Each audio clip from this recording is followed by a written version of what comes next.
Welcome to the Haunting Hour. Tonight, you'll hear a collection of real horror stories that are perfect for a dark, rainy night. These tales are unsettling, mysterious, and all claim to be true.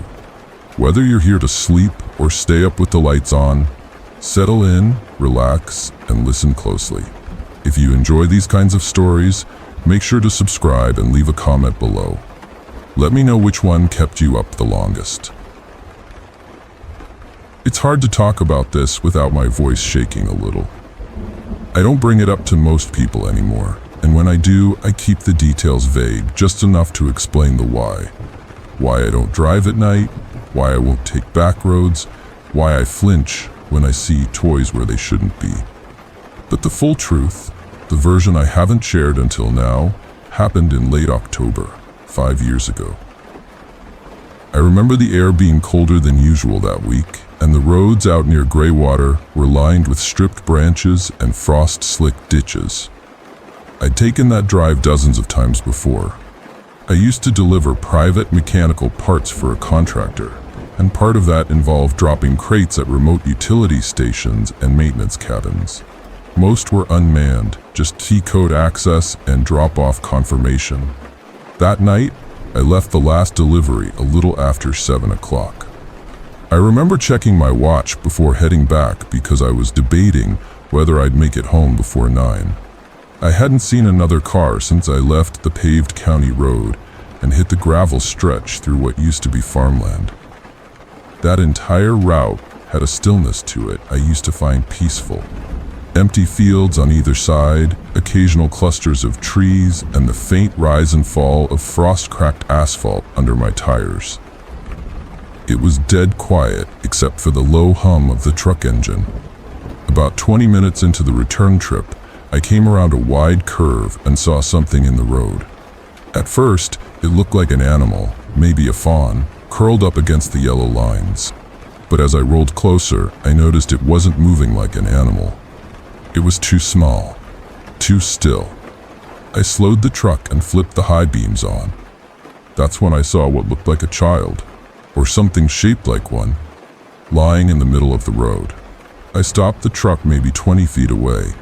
The headlights threw sharp shadows across the cracked blacktop, and whatever it was didn't react to the light. My chest tightened, and I remember leaning forward, both hands gripping the wheel. There was no one around.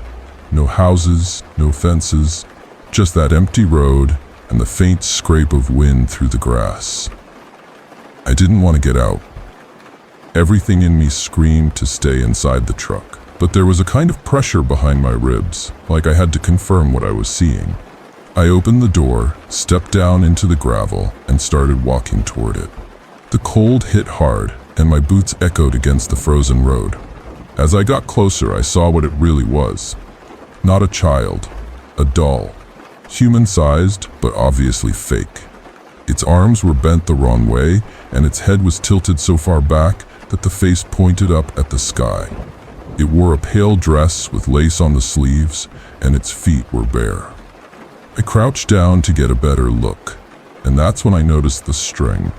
A thin black cord, nearly invisible against the road, stretching from the doll's torso out into the tall grass along the right shoulder.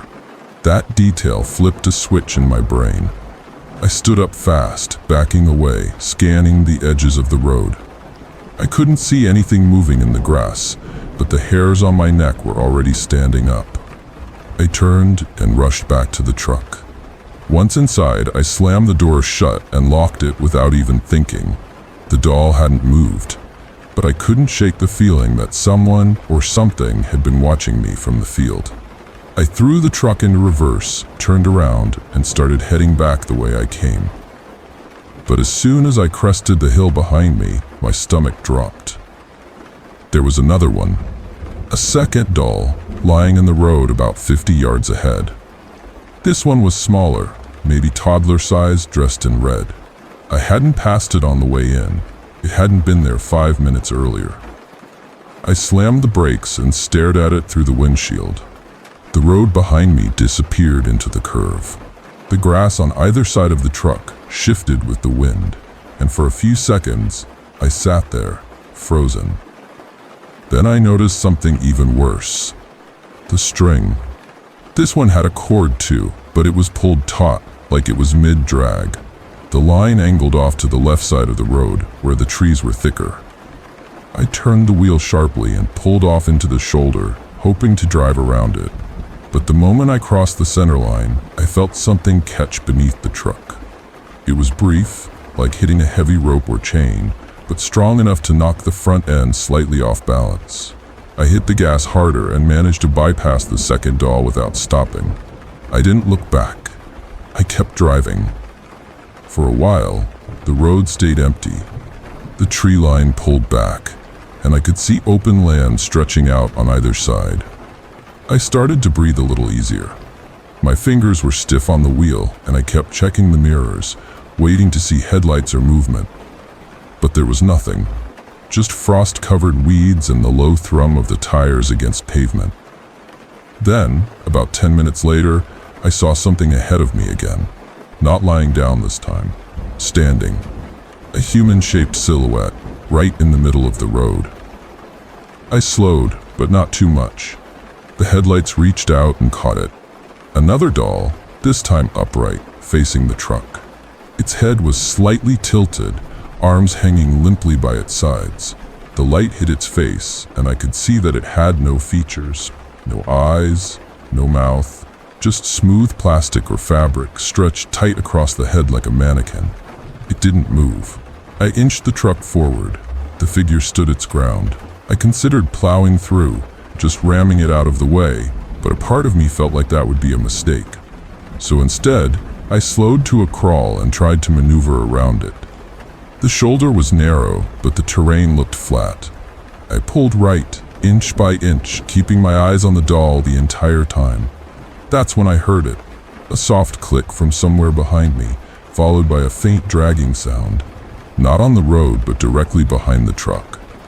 I glanced at the rearview mirror and caught a flash of movement. Another doll, this one crawling. I panicked and slammed the gas pedal. The tires skidded for a second before gripping, and the truck shot forward. I heard a thump against the tailgate and a scraping sound along the back window. I didn't stop. I didn't even check to see if anything had latched on. I just drove, harder and faster than I ever had on that road. Eventually, the old utility signs started popping up again, and I knew I was getting closer to the county road. I stayed alert the whole way, scanning every corner of the road, every ditch and tree shadow, but nothing else appeared. When I finally saw the paved highway ahead, I nearly sobbed. I didn't stop driving until I reached the outskirts of town. I parked in a brightly lit lot near a 24-hour truck stop and sat there, shaking, trying to make sense of it all.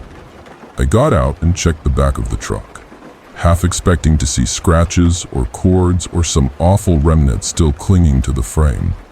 But there was nothing. No damage, no signs that anything had ever touched it. That should have been the end of it. A one-time incident. Something to explain away with stress or fatigue. But it wasn't.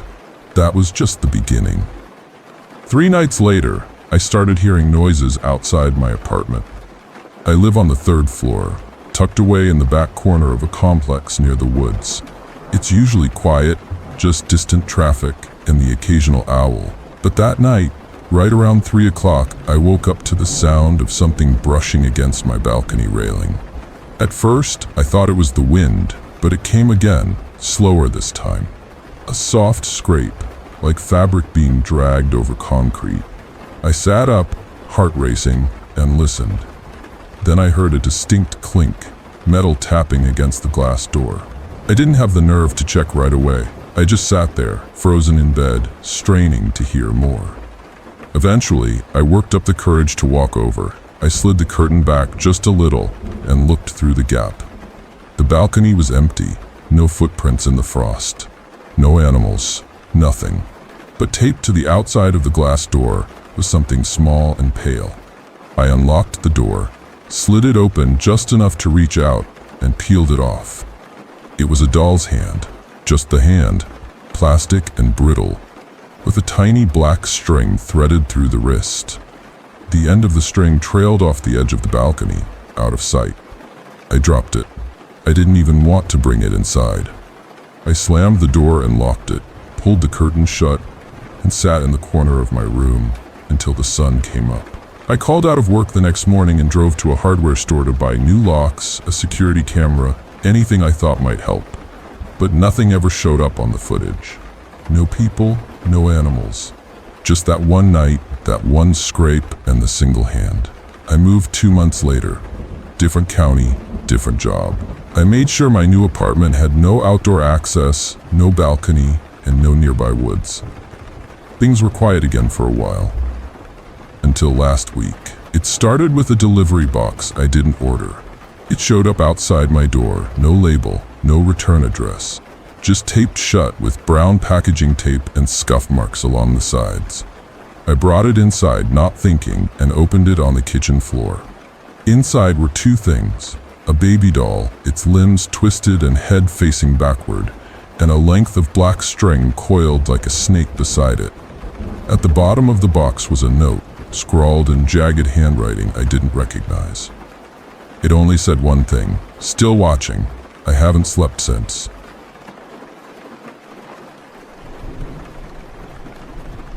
It was late September when my mother started letting me walk home from school alone. I was 11 years old, maybe too young in hindsight, but we lived in a quiet town at the base of a wooded ridge where things never really happened. At least, that's what the adults like to tell themselves. Most afternoons, I'd take the long way back, down a trail that followed the edge of the forest, just because I liked the stillness. The birds would go quiet when I walked past, and for a few minutes, it felt like the whole world had stepped back to let me pass through. It felt untouched, like it was mine alone. There was a boy in my class who'd been out sick for a few days. I won't say his name, because even now it makes my skin crawl. I didn't really know him well. He was quiet, always wore those zip-up hoodies even in the heat.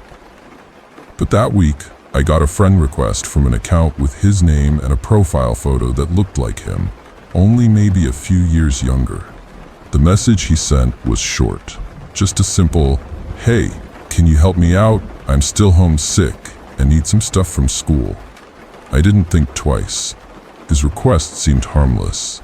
He mentioned a specific math worksheet from class, the kind our teacher never posted online. That part caught me off guard because only someone who'd been in our class would have known about it. He even got the color of our hallway lockers right. Red on the right, gray on the left. I figured it had to be him. He told me his house was off a side road I usually passed on my walk home. Said his mom worked evenings and wouldn't be back until after dinner. That detail made me pause. I remember hovering over the keyboard, wondering if I should ask about that. But I didn't. I told him I could drop off the worksheet on my way home and that I'd leave it in his mailbox. I never saw a mailbox. When I turned onto the side road, I realized I'd never been down it before. There were only 3 houses, all of them spread out far apart with big yards full of weeds and sagging fences. The first house looked abandoned. The second had plastic sheeting taped over the windows.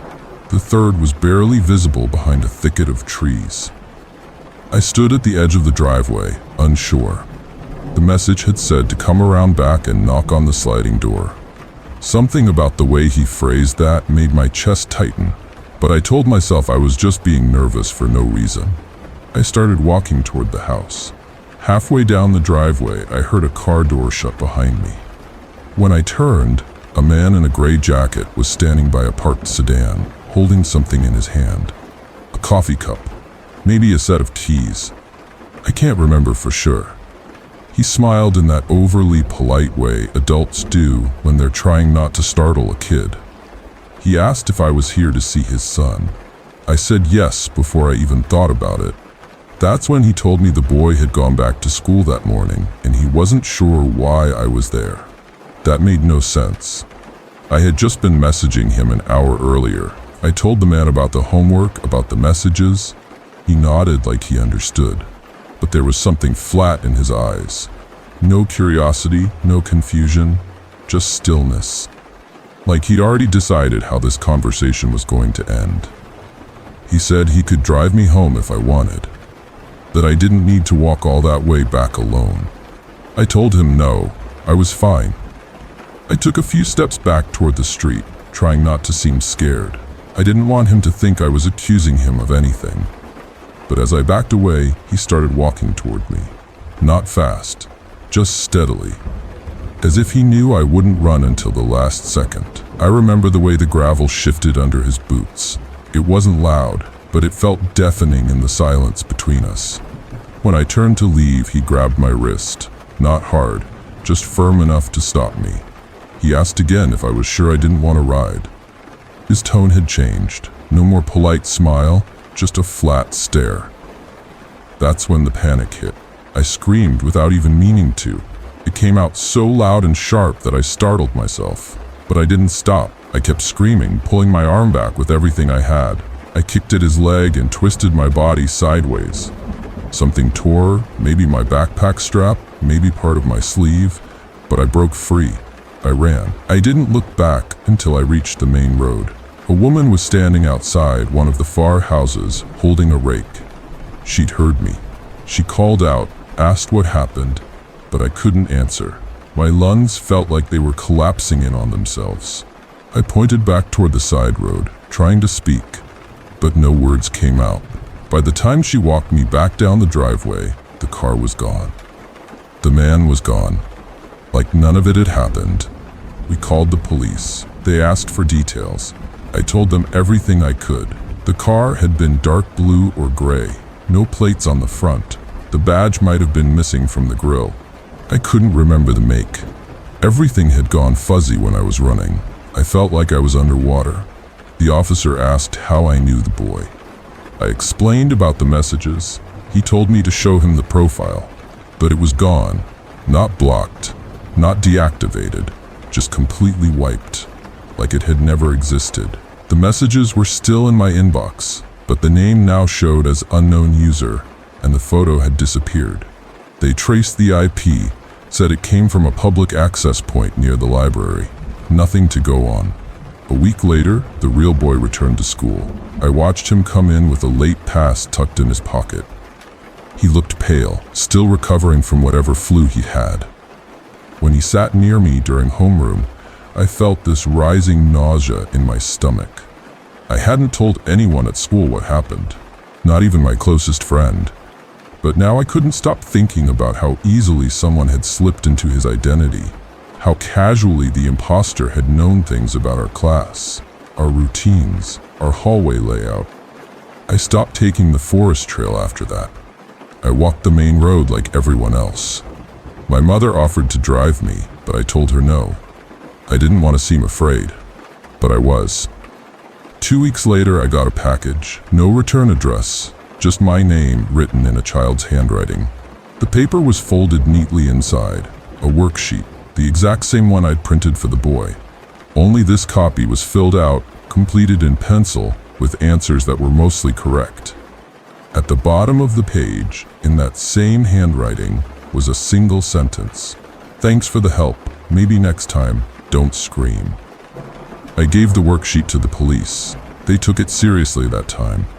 There was a detective assigned, and I remember how careful he was when he spoke to me. Like he didn't want to scare me further, but also didn't want me thinking it was over. They checked surveillance from the post office, reviewed handwriting samples, even brought in a counselor. But nothing ever came from it. They told my parents to monitor my online activity, to stay alert, to let them know if anything else happened. That winter, a new profile tried to friend me. No photo, no posts, just the name of a different kid in my class, one who'd moved away the year before. The name had been spelled wrong, just one letter off. But it was enough to make my stomach drop. I blocked it immediately and deleted the app from my phone. I told myself it could have been a coincidence, but I didn't really believe that. What stuck with me most wasn't the man, or the messages, or even the package. It was how invisible he'd been, how easily he'd studied me, blended into the space around me, and disappeared without a trace. He hadn't needed to chase me. He hadn't needed force. He just needed my trust, and I had handed it to him without question. The following spring, our school got new safety protocols. A social worker came to speak with each grade about online strangers. The principal told us it was part of a regional initiative, but I knew better. This wasn't about trends or statistics. This was about me, about what almost happened. The strange part is, most days I forgot to be afraid. Months passed. I got older, I changed my phone, joined new apps, met new people, but even when things felt normal again, I still avoided side roads. I still looked twice when cars slowed down near the sidewalk. And any time a new message popped up from someone I hadn't spoken to in a while, my hands would start to sweat. Years later, during my second year of high school, I stayed after school to help with a club project. By the time I left, the sun was already going down. I hadn't planned on walking home that late, but my ride canceled, and I figured it would be fine. The route was familiar, safe. So I thought. I cut through the old trail by the woods again for the first time in ages. I don't know why. Maybe I wanted to prove to myself that I wasn't still scared. Maybe I just missed the quiet.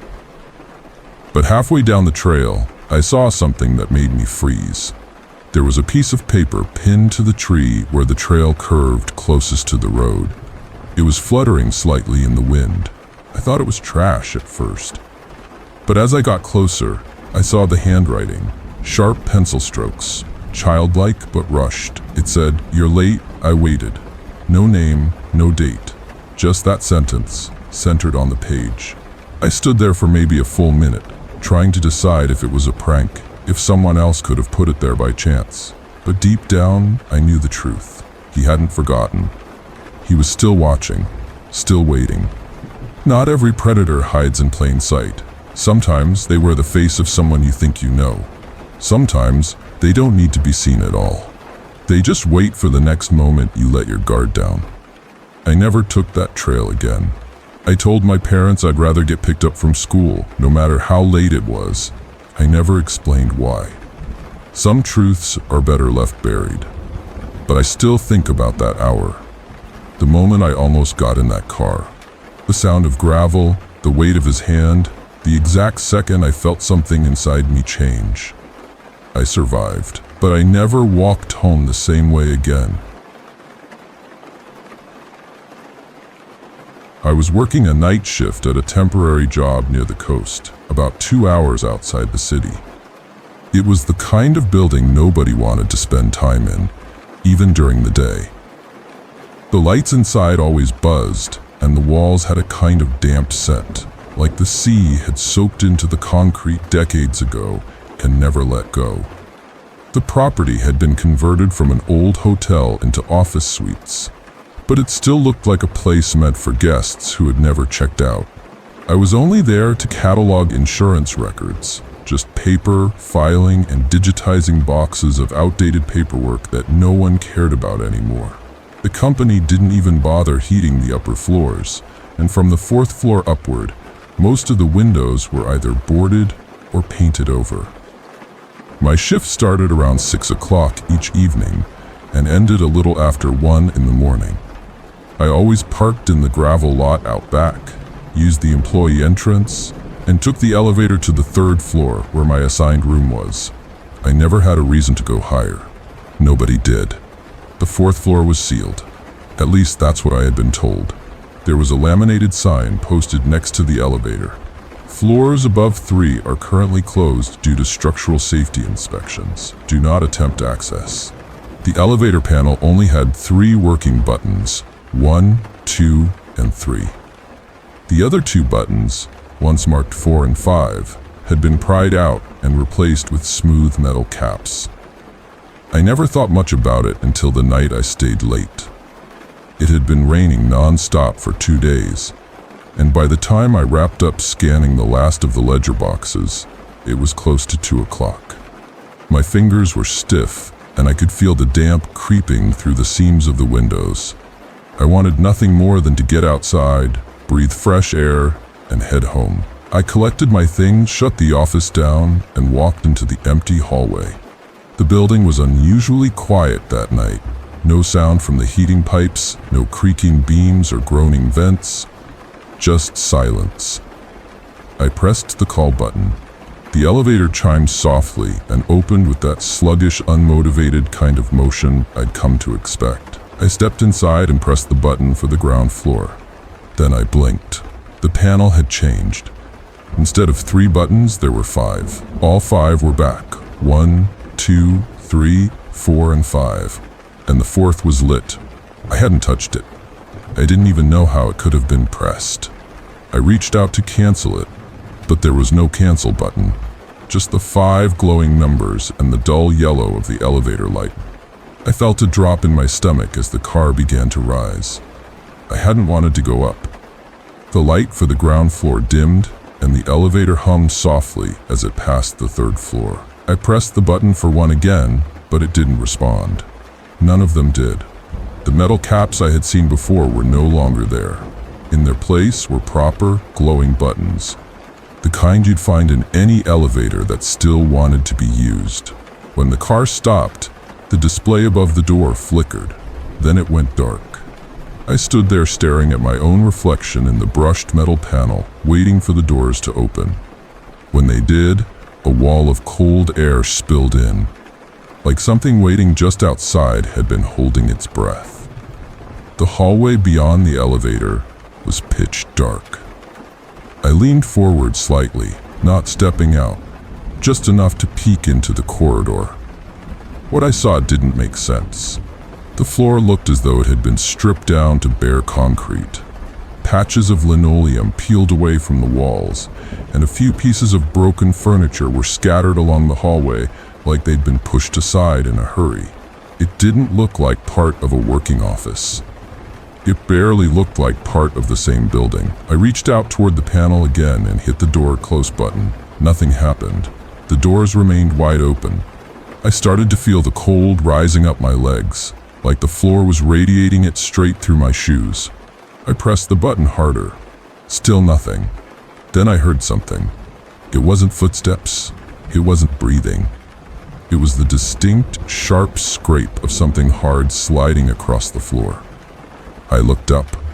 At the far end of the hallway, past the broken chairs and the sagging ceiling tiles, I saw movement.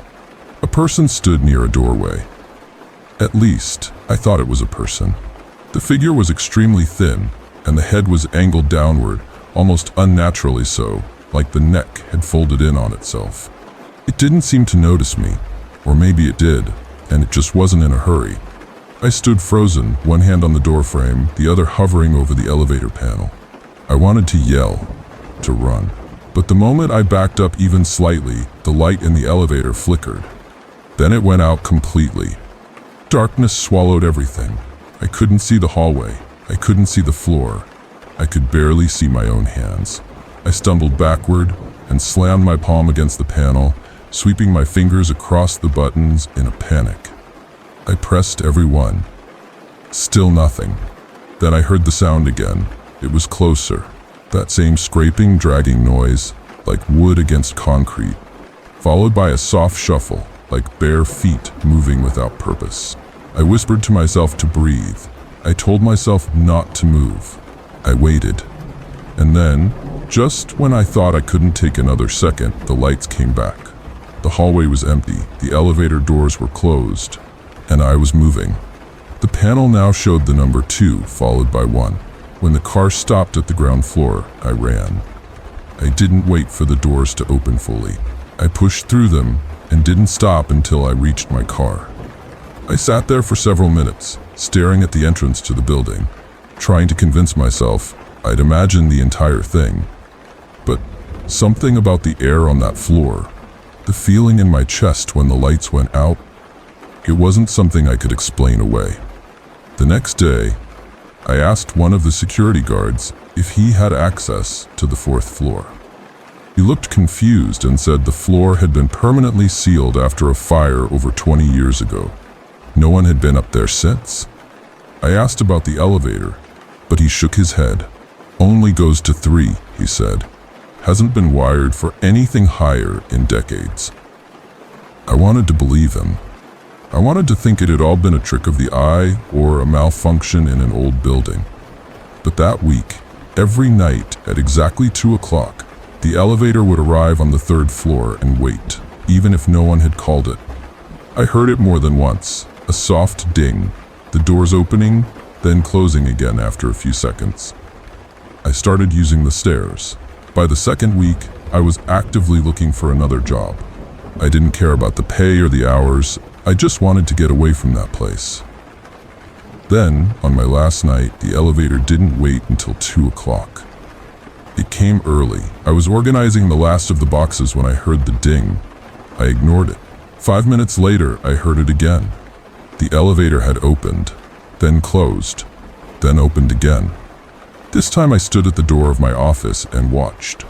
The hallway was empty, but the sound was unmistakable. The elevator was rising, slowly, step by step, and stopping at each floor even though no one had pressed a button. I heard it stop on my floor. The light outside the door turned red. Then it went off, and silence returned. I didn't move for nearly 20 minutes. Eventually, I walked toward the elevator and pressed the call button. It didn't light up. Nothing responded. I waited, then went down the stairwell, heart pounding with every flight I passed. I never saw that elevator again. But I still remember the hallway, the air that felt like it had teeth, and the shape standing in the dark, waiting for something, or someone. I don't know what happened on that floor, but I know this. Whatever it was, it never left.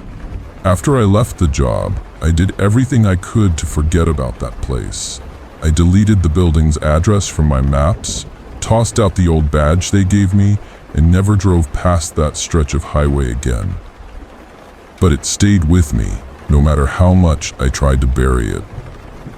Sometimes I'd wake up at 2 o'clock in the morning for no reason at all, drenched in sweat with my ears ringing, convinced I could hear that elevator bell. I even got rid of the alarm clock that chimed, bought one that only buzzed. 2 months later, I was visiting a friend in a different part of the state, and we ended up grabbing dinner at this tiny diner near a pier. The waitress who served us looked familiar. I didn't recognize her at first, but when I glanced at her name tag, I remembered. She had worked the front desk at the old building.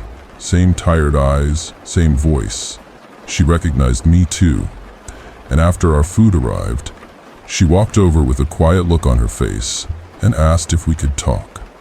She said, I wasn't the first one who'd seen something.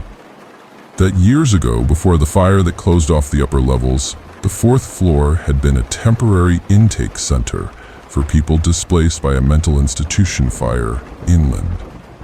For a little over 8 months, the hotel had hosted patients under state watch. She said there had been incidents, one in particular, someone who vanished from his locked room during a night shift. The staff claimed the cameras caught nothing. No one ever found the man, not his clothes, not his bedding, nothing. Just the metal bed frame and a single white slipper in the middle of the hall. The state pulled funding after that. The facility shut down. The floor was sealed. But the elevator was never properly rewired. It still remembered the 4th floor. Like the building itself didn't want to let go of the past. She asked me if I'd gone all the way in. I said no. She nodded like she was relieved. Then she told me not to talk about it anymore. That the ones who walked down that hallway never really came back. Maybe not in body, but in thought. That once it opens for you, the door doesn't stay closed. It just waits. I haven't been in another elevator since. I was 24 when my fiancé and I moved into a small, neglected house tucked into a quiet stretch of pine woods, about a half-hour drive from the closest town. It was late October, and the leaves had just started to turn, flooding the ground with amber and rust-colored patches. We didn't have much, just each other and a few essentials crammed into a used station wagon. But for a little while, it felt like that quiet cabin belonged to us and no one else. It felt untouched, like it was ours alone. Her name was Lena. She was all warmth, with this soft, breathy laugh that used to fill the place like music. Every night we'd light a fire, play records, and share tea under layers of thick blankets. It was the kind of quiet that city people fantasize about, but never truly understand. Silence like that has a way of pressing in, especially when the sun disappears behind those trees. I'd wake sometimes and feel like something was watching through the windows, even though we were miles from anyone. Still, I told myself it was just the forest playing tricks with its sounds and shadows. A few weeks after we moved in, Lena found a trail behind the house that wasn't on any of the old maps we'd picked up from town. It started behind the shed, almost hidden under layers of moss and dead leaves, and curved uphill into thicker woods. She wanted to explore it, said it felt like it was waiting for someone to find it. I was skeptical, but I agreed to go with her that weekend. I remember her eyes shining when she looked up that slope, like she could already see something waiting at the top. We never did find the end of that trail. About 20 minutes in, the dirt turned to stones, then to bare ground, as if something had scraped it clean. The bird stopped calling. I remember standing there, trying to understand why the air felt thinner. Lena kept walking, even as the trees got closer together. I turned around once to see how far we'd come, but everything behind us looked different, as if the trail had rearranged itself the moment we weren't looking. That was the first time I noticed the cold, not just in the air, but in the ground. A kind of stillness that clung to the skin. Lena stopped walking then. Her face changed, like she'd been listening to something I couldn't hear. She turned to me and said we should head back. Her voice was thin, almost shaking. We didn't talk on the way home. That night, I couldn't sleep. I kept hearing things. Not noises exactly, just this strange vibration, like the air had teeth. Around 3 o'clock, I got up and walked through the house with a flashlight. Nothing was out of place, but I couldn't shake the feeling that something had followed us back. When I finally crawled into bed again, Lena was ice cold to the touch. She didn't wake when I tried to warm her. The next morning, she had no memory of the trail. I asked her what she'd heard when we stopped walking, and she just stared at me like I was speaking another language. When I pointed toward the woods from the kitchen window, she said there wasn't a trail back there. Not anymore.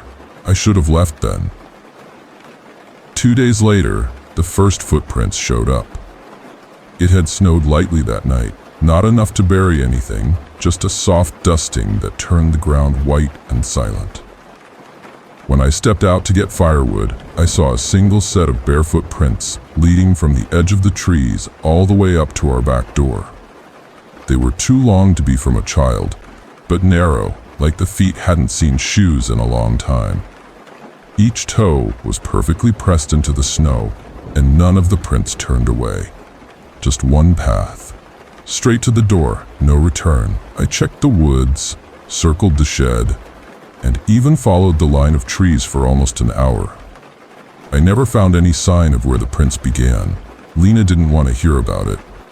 When I told her what I'd seen, she shook her head and said it must have been mine from the night before. I wasn't even outside after dark. That night, I locked every door and window. I pushed the couch in front of the back entrance and set a chair against the front knob. It felt stupid, but I couldn't ignore the feeling that we'd been marked, not watched, chosen. The next morning, the footprints were inside. I found them in the kitchen, light smears across the floor, still wet from where the snow had melted. They crossed the tiles slowly, step by step, and ended in front of the bedroom door. But the locks hadn't been touched. No windows broken. I tore the whole house apart looking for a point of entry. Nothing. When I tried to wake Lena, she didn't stir. Her lips were pale and her breathing shallow, like she'd been outside all night. I wrapped her in every blanket I could find, and eventually she came to, but her eyes didn't look right. They wouldn't settle on me. She kept staring past my shoulder toward the hallway. That evening, she began whispering to herself. I caught pieces of it when I leaned in close, names I didn't recognize. dates that made no sense. She spoke like she was answering someone. That same night, the footprints appeared again. This time they circled the bed.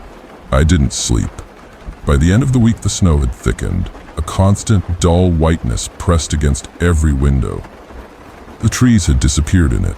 I couldn't tell how far the woods had crept in or whether we were still alone out there. Lena stopped eating. Her skin looked thinner, like it had stretched too far across her bones. When I asked what was happening to her, she finally looked at me, really looked, and said, "He's coming." I asked who. She said, "The one I promised." I tried to shake it off, tried to convince myself that she was sick or exhausted or sleep-deprived, but I couldn't ignore what was happening in that house. The lights would flicker when she walked past. The air grew colder in any room she stayed in for more than a few minutes. I left once, just to see if the town had power. The gas station lights were working fine. When I came back, the front door was wide open and Lena was sitting on the stairs with her eyes closed, repeating a name I'd never heard before. It was that night that I saw him. I don't remember falling asleep, but I remember waking. My chest was heavy like someone had set a stone on it. I tried to sit up but couldn't move. The room was silent. So silent, I could hear the blood in my ears. That's when I noticed the breathing. Not mine. Slower, longer, coming from the corner where the closet was. I couldn't see him clearly, but I knew he was there. Not in a vague way. I could feel the air parting around him, like he was bending the whole room. His breath was dry, labored, and I could smell something sour, like rotted wood and frozen earth. He didn't move, not at first, just stood there watching me, or maybe watching Lena. Her back was turned to him, her spine stiff and trembling. When he finally stepped forward, the light from the hallway stretched toward the bed. He left no shadow. I passed out. When I came to, it was morning. Lena was gone. The front door was open again. Snow had drifted across the floor, leaving small patches of ice near the threshold. I shouted her name until my throat hurt. I circled the cabin 5 times before I saw the trail. Bare footprints again. Only this time there were 2 sets, one leading away, the other much larger beside it. I grabbed my boots and flashlight and followed them into the woods. The snow was falling harder by then. Trees leaned in close from both sides, and it felt like walking through a tunnel that had no end. I kept calling her name, but the forest swallowed it. After about 20 minutes, the prints began to shift. The smaller set started to lag, and the larger ones veered closer, as if her steps had begun to falter and he was helping her walk, or dragging her. I reached a clearing just past a crooked stone wall. That's where the footprints stopped. No broken branches, no signs of struggle, just snow and stillness and the sound of wind moving through the trees. I searched for an hour, then 2. Nothing. When I finally returned to the house, everything had changed. The fire had gone out, even though I'd stoked it before leaving. The bed was made. Every door was shut tight. There was no sign of struggle, no prints on the floor, no sign Lena had ever been there. But I knew. I could still smell her shampoo on the pillow. The next day I went into town to report her missing. I told them everything, but no one believed me. The deputy wrote it down like it was a routine runaway. Said the snow probably buried her trail. When I asked them to search the woods behind my house, they said those woods didn't belong to anyone, that they weren't on any official map. I tried to show them the trail, but I couldn't find it. The shed was there, but beyond it, nothing. Just trees. No path, no clearing, no stone wall. I stayed in that house for 3 more nights. I don't know why. Maybe I thought she'd come back. Maybe I was afraid that if I left, he'd follow me. Each night I found the prints again. Not hers, his, always circling the bed. On the 4th night, I heard her voice. It came from outside the window, soft and tired, asking to come in. But it wasn't quite right. Her tone had no warmth, no breath behind it, just flat words spoken through frozen air. When I looked through the glass, no one was there. Only the trees, swaying gently, as if trying to remind me that the house didn't belong to me anymore, that it never had.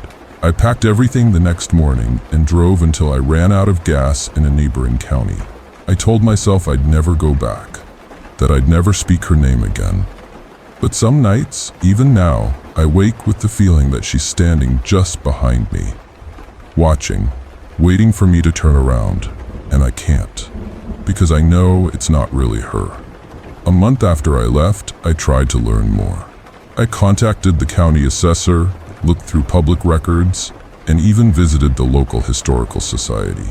No one could find any record of the cabin's construction.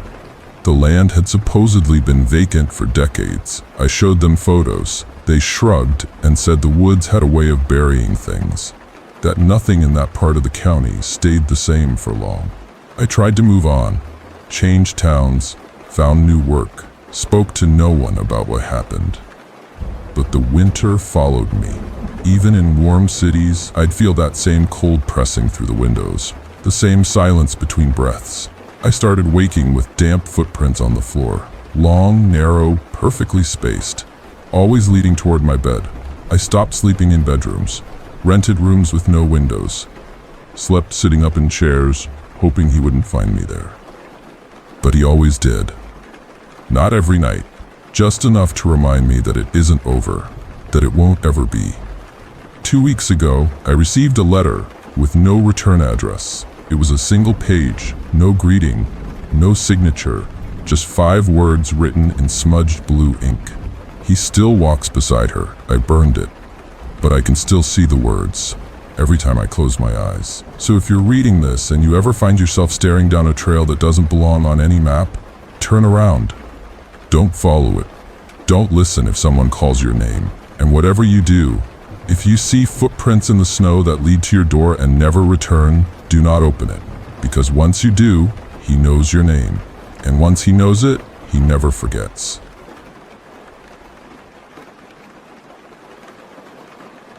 I used to think I was good with kids. That was before I took the job at the Ridley house.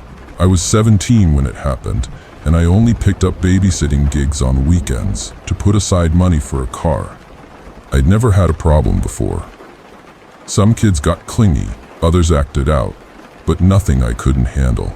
So when Mrs. Ridley called on a Thursday night asking if I could watch her son that Saturday, I said yes without thinking twice. She offered to pay double what I usually charged, just for 4 hours.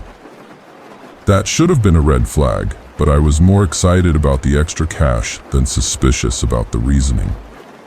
The Ridley house sat at the very end of a gravel road that dipped behind the tree line. From the driveway, you couldn't even see it from the main road. It was big, 2 stories tall with tall windows and pale siding that looked bleached by the weather. The air smelled like pine bark and something else I couldn't place. Something faint, sour, like wet plaster or dried fruit. Mrs. Ridley met me at the door with a quick smile and the kind of nervous energy people get when they're already late. Her hair was tied in a messy bun, and she kept glancing back into the house as she gave me rushed instructions. Her husband never came out, just honked the car horn from the end of the driveway until she finally muttered something about bedtime being at 8 o'clock and disappeared into the night. Their son's name was Julian. He was 6 years old, small for his age, with a habit of blinking too often and standing too still. When I walked into the living room, he was already sitting cross-legged on the carpet, staring at the blank television screen. He didn't look up when I said hello. He just muttered something I couldn't quite catch. I asked him if he wanted to watch a movie, and he shook his head without moving his eyes. I sat down on the couch, unsure of what I was supposed to do next. Eventually, I convinced him to eat something, though he only picked at the grilled cheese I made. He kept glancing toward the hallway that led to the stairs, like he was waiting for someone to come down. By 7:30, I decided it was time to start the bedtime routine. Julian didn't resist. He followed me up the stairs, his socked feet completely silent on the wood. The upstairs hallway was narrow, with doors on either side and a single dim light at the center. His room was the last one on the left. It smelled like dust and something floral, like old perfume that had soaked into the carpet. The walls were pale blue, and the ceiling sloped sharply on one side. I helped him into his pajamas and tucked him under the covers, but he didn't say goodnight or thank you. He just whispered, "Don't let her in," and closed his eyes. I stood there for a moment, unsure whether I'd heard him right. I asked who he meant, but he didn't respond. His face was calm, almost peaceful, as if he hadn't said anything at all. I turned off the lamp beside his bed and backed out of the room, closing the door quietly behind me. I went back downstairs and pulled out my textbook, trying to make the most of the time. But I couldn't focus. I kept glancing toward the ceiling, listening for footsteps or the creak of old boards. It was quiet, too quiet. The kind of silence that makes your ears ring. The kind of silence that pushes against you like water pressure, thick and heavy. Around 8:30, I heard something upstairs. A soft bump. Then another. I set my book down and stood up, straining to hear. It wasn't loud, but it was steady. A sound like something dragging slowly across the carpet. I walked to the base of the stairs and looked up. There was nothing. No shadows, no flickering lights, but the sound was still there, rhythmic and patient. I climbed the stairs one at a time, not bothering to call out. I didn't want to wake Julian if it was nothing. At the top, I paused and waited. The noise had stopped. I walked toward his room and placed my hand on the doorknob. That's when I noticed something strange. The hallway light was flickering slightly, just enough to cast moving shadows across the walls. The bulb wasn't loose, and the wiring didn't look exposed. It just kept dimming and brightening, like it was breathing. I opened the door and stepped inside. Julian was sitting up in bed, staring at the far corner of the room. His eyes didn't move when I entered. I followed his gaze but saw nothing. Just the pale wall and the edge of his dresser. "Julian," I whispered, keeping my voice low. "Are you all right?" He nodded slowly. Then he said something that made my skin go cold. "She's in the ceiling now." I didn't know what to say. I turned on the lamp beside his bed and looked up, half expecting to see water damage or a crack. But the ceiling was unmarked, flat and white like the rest of the room. I asked him what he meant, and he looked at me for the first time all night. His eyes were wide, glassy. "She waits up there. Sometimes I hear her crawl." I felt a chill move through my chest, not a cold draft or a breeze. It was something internal, something instinctive, like my body was trying to warn me. I checked the ceiling again, then the closet, then under the bed. Nothing. I told Julian everything was fine, even though I didn't believe it myself. He didn't argue. He just lay back down and turned toward the wall. I went back downstairs but couldn't concentrate. I kept thinking about the sound I'd heard earlier, the dragging, the flickering light, the way Julian had spoken without blinking. I kept glancing at the ceiling above the living room, trying to convince myself it was just an old house with noisy pipes and loose boards. But deep down, I didn't buy it. Around 9:15, the silence broke again. This time, it wasn't a bump or a drag. It was tapping, rapid and sharp, like fingernails on wood. I jumped up and stared at the ceiling. The tapping moved, from one end of the ceiling to the other, in a straight line, directly above where I stood. I didn't wait this time. I ran up the stairs and threw open Julian's door. He was sitting up again, eyes fixed on the ceiling. I followed his gaze. At first, I saw nothing. Then, as my eyes adjusted to the dim light, I saw something move. It was faint, a shimmer of motion like fingers crawling across the paint. Not hands, not claws, just impressions. As if something were moving just beneath the surface, pressing against the material but not breaking through. I couldn't look away. I watched as the shape moved from one end of the room to the other, slow and deliberate, like it knew I was watching. Julian didn't say a word, he just pointed. "She's looking for the hole," he whispered. I wanted to ask what that meant, but my mouth was dry. My chest felt tight. The air in the room had changed. It was warmer now, damp. I could smell something sweet and rotten, like fruit that had been left out too long. I backed out of the room and closed the door. I didn't turn around. I didn't go back downstairs. I just stood there in the hallway, waiting for the tapping to start again. It didn't. Instead, I heard something worse. A low scraping sound. Not above me, behind me. I turned and looked toward the attic hatch at the end of the hallway. It was ajar. I hadn't noticed it before. It blended in with the ceiling, and I could have sworn it had been closed when I came up. Now it hung slightly open, just enough to show the edge of darkness inside. I walked toward it without thinking. Each step felt heavier than the last. I stopped beneath the hatch and stared up into the void. The smell was stronger here, sweet and foul. I could see something inside, just barely. A shape, curled and still, like a person lying flat against the boards. It didn't move, but I knew it was aware of me. I could feel it in my chest, in my throat, like a pressure building under the skin.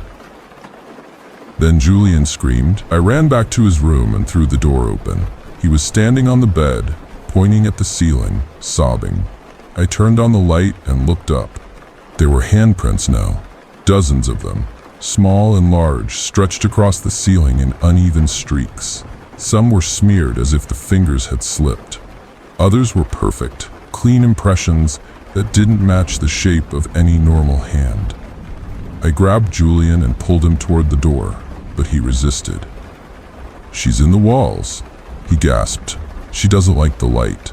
I didn't ask. I didn't want to know. I carried him down the stairs and grabbed the house phone. No dial tone. I checked my cell. No signal, no Wi-Fi, nothing. The house groaned around us, not like wood shifting, more like breath, long and slow, like something was inhaling through the walls. I kept Julian in my lap, holding him tightly as we sat on the floor near the front door. I didn't want to be upstairs. I didn't even want to be in the house anymore. But I couldn't leave without a car, and the driveway stretched far into the trees. There were no neighbors in sight, just forest and dark sky beyond the window panes. Julian had stopped crying. He was shivering now, face buried in my shoulder, whispering things I couldn't understand. Then I heard it again, a tapping, faint and fast, like fingertips on glass. I looked up.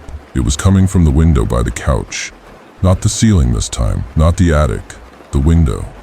I stood up slowly, carrying Julian, and turned toward it. There was something behind the glass.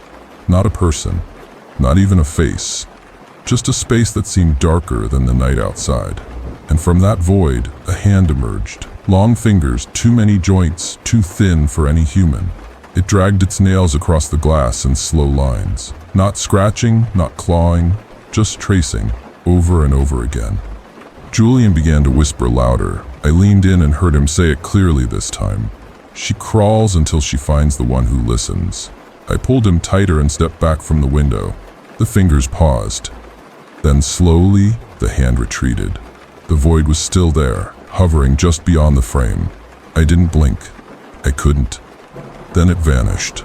I stayed near the door until I saw headlights around 10 o'clock.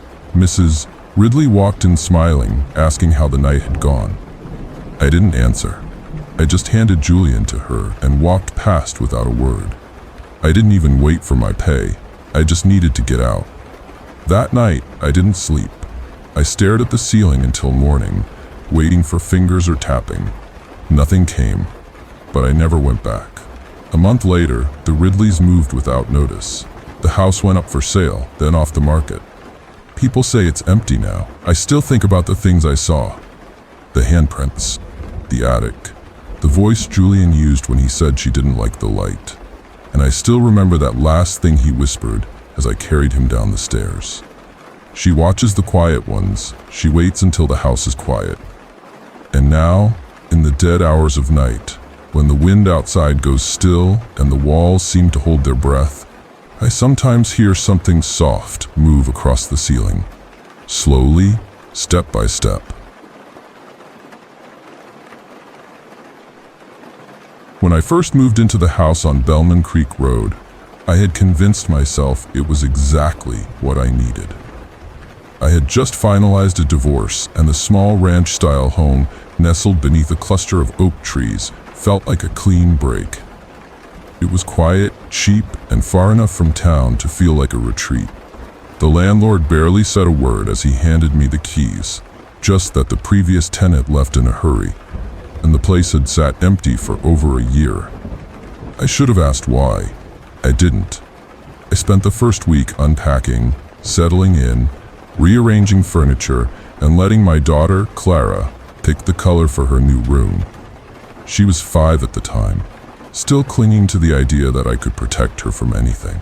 I remember thinking how nice it would be to give her a normal life again. I didn't know then how wrong I was. The first time I noticed something off, it was almost too small to mention. I had just come in from getting groceries and was setting bags on the counter when I noticed the ceiling vent above the kitchen table. It was slightly askew, just a little tilt, like someone had bumped it. I grabbed a chair, climbed up, and pushed it back into place. No big deal. But that night, I woke up at 3 in the morning to a sharp bang above the bedroom. Not a creak or shift from the old beams. This was a solid, deliberate thud. I got up, rubbed my eyes, and stared at the ceiling for a long time before convincing myself it was the wood contracting. Still, I didn't sleep much after that. Over the next few days, I started hearing more noises, shifting, scraping, soft dragging sounds, always above me, always between midnight and 4 o'clock. I told myself it was squirrels, maybe raccoons, but the pacing didn't match. It was too slow, too heavy. I called pest control, and the guy who came out spent 30 minutes checking the attic. When he came down, he looked uneasy, not scared, just confused. He said he didn't see any signs of animals, no droppings or torn insulation, just dust and old boards. I asked if he was sure, and he shrugged, said if there was something up there, it hadn't made a nest. Then he added something strange. He said the boards up there didn't feel right under his boots. Said the middle part near the far wall seemed softer, like it had been worn down from above, not below. That detail stayed with me. A week later, I found the attic hatch open when I came home from work. The pull-down ladder was extended, hanging into the hallway like someone had just gone up. I froze in the doorway, my arms full of mail and Clara's jacket. She wasn't home. My neighbor Melissa had picked her up from school and taken her to the park. I hadn't gone up there. I stood there for a long time, staring at the dark square above me, until I forced myself to step forward and push the ladder back up. I locked the hatch with the tiny metal latch and tried not to think about it. That night, I heard breathing. I was lying in bed, trying to read, and I heard it coming through the vent above the headboard. It wasn't loud. It wasn't exaggerated like you'd expect in a horror movie. It was soft, ragged, and completely real. I sat up, heart pounding, and stared at the vent until it stopped. Then I closed the book, turned off the lamp, and curled into a ball beneath the blanket. Every instinct in me said not to move, not to even breathe. Over the next few nights, the sounds became more frequent. Breathing, dragging. Once, what sounded like nails tapping wood in a slow rhythm. I told myself it had to be the house. Old pipes, settling beams. But Clara started acting strange. She told me she didn't like her ceiling anymore. Said the corners of the room moved at night. I asked what she meant, but she just shook her head and asked to sleep in my bed. Then, one morning, I walked into the kitchen and saw the alphabet magnets scattered across the tile floor. They had been neatly arranged when I went to bed, spelling out Clara's kitchen. Now they were strewn everywhere. I bent down, collecting them one by one, until I noticed what had been left behind. 4 letters still clung to the fridge. They spelled, "Stop." I laughed nervously, trying to convince myself Clara had done it as a joke. But when I asked her about it, she looked at me with wide eyes and said she hadn't touched them.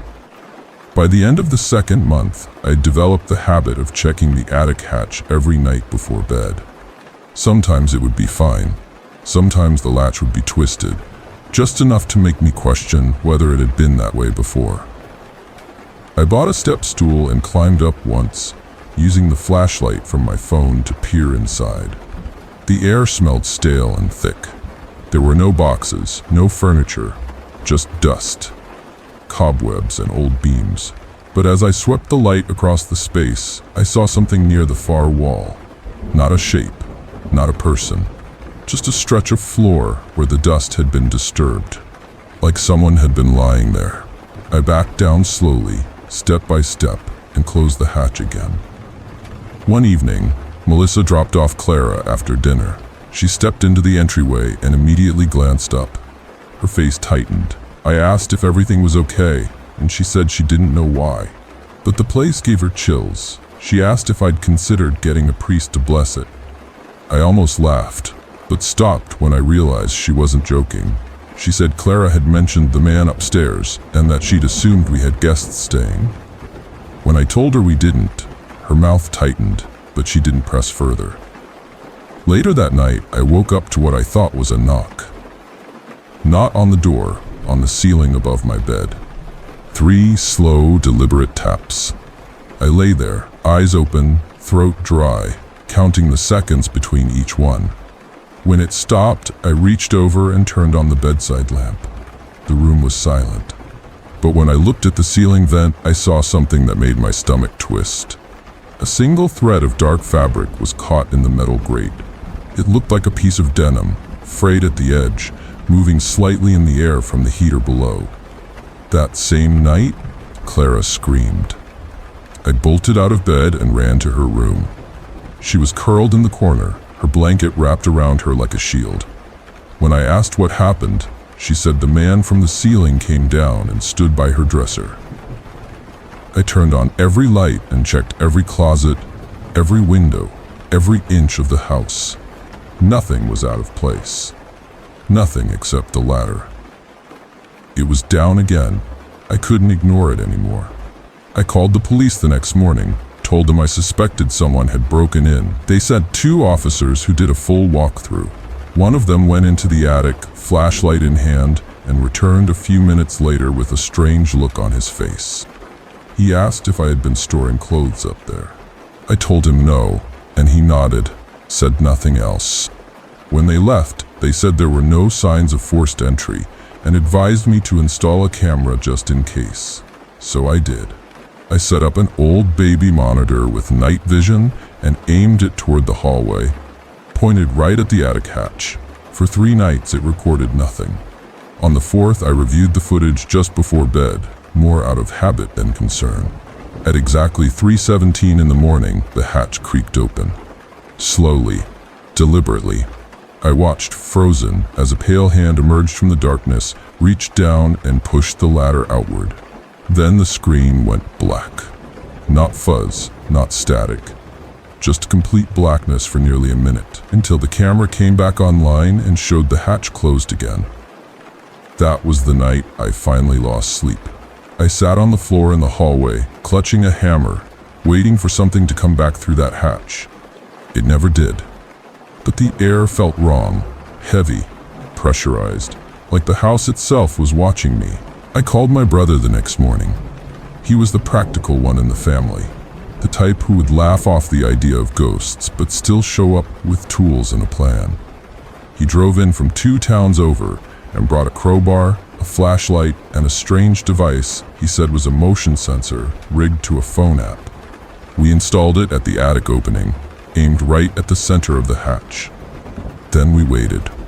That night, around 2:40 a.m., the alarm went off. I checked the camera, and the screen was dark again, nothing but black. My brother ran for the ladder and climbed up before I could stop him. I stood below, heart pounding, listening to the boards creak under his weight. Then, from somewhere above, I heard him gasp. He came down slower than he went up, face pale, hands shaking. He didn't say anything for a long time, just sat on the floor and wiped his hands on his jeans. When he finally spoke, he said there were clothes up there now. Not new ones. Rotted. Old shirts, pants, shoes with the soles curled up, and something worse. Drawings. Hundreds of them. crude sketches done in charcoal or maybe soot covering the boards. They showed people, mostly women and children, standing in doorways, lying in beds. Some of the drawings had red smears across the eyes or mouths. We burned everything the next morning, hauled it all out onto the back lawn and doused it in lighter fluid. I watched the flames climb into the air, this thick with the smell of mildew and something far more bitter. After that, the attic stayed quiet for a while. Then, 2 weeks later, Clara told me he was back. She said he didn't live in the attic anymore. He was in the walls now. I tried to tell her it was over, that we'd cleared it out, that nothing was going to hurt her. But she shook her head and said he whispered to her through the floor vents. That night, I sat by her door with the monitor in my lap. Nothing happened until just after 4 o'clock when I heard breathing again, not through the monitor. From inside the room, I opened the door, expecting to see Clara awake, but she was asleep, peaceful. The breathing wasn't hers, it came from the closet. I walked to it slowly, step by step, my skin cold, my fingers trembling. I opened it. Nothing was inside, just her toys, her shoes. But the air inside that small space was freezing. The final straw came 1 week later. Clara had gone to stay with Melissa for the weekend.